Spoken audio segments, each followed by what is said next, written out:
మీరు కొత్తగా business start చేయాలనుకుంటున్నారా? మార్చ్ 16-17 హైటెక్స్ లో ఫ్రాన్సెస్ ఇండియా బిగ్గెస్ట్ ఫ్రో ఎక్స్పో. ఉపాసన రామ్ చరణ్ సతీమణిగానే కాదు, తనకంటూ ఓ గుర్తింపు తెచ్చుకున్నారు. భార్యగా, కోడలిగా, తల్లిగా ఎన్నో బాధ్యతలు నిర్వహిస్తున్న ఆమె ఓ బిజినెస్ ఉమెన్ గా కూడా రాణిస్తున్నారు. కొత్త ఆలోచనలతో ముందుకెళ్తున్నారు.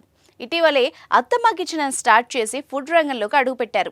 మెట్టినింటే కాకుండా పుట్టినింటా వ్యాపారాలని కూడా భుజాన మోస్తున్నారు ఉపాసన.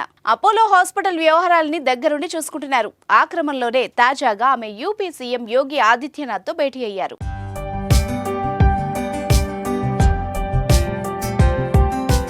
శ్రీరాముని సన్నిధి ఆ అయోధ్యలో అపోలో హాస్పిటల్స్ కొత్త బ్రాంచ్ని ఉపాసన ప్రారంభించారు.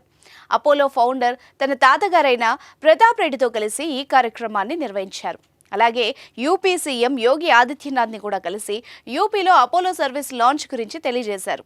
అనంతరం తన తాత ప్రతాప్ రెడ్డి లెగసీని తెలియజేసే ది అపోలో స్టోరీ బుక్ని కూడా యోగి ఆదిత్యనాథ్కి అందించారు.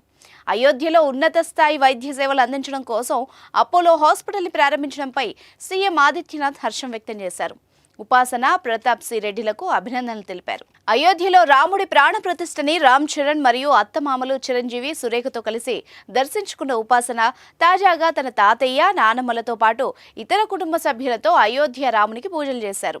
ఆలయంలో 48 రోజుల పాటు నిర్వహించిన రామరాగ సేవ ముగింపు వేడుకలకు హాజరయ్యారు. దీనికి సంబంధించిన ఫోటోలు ఉపాసన ఇన్స్టాలో షేర్ చేయగా వైరల్ అయ్యాయి.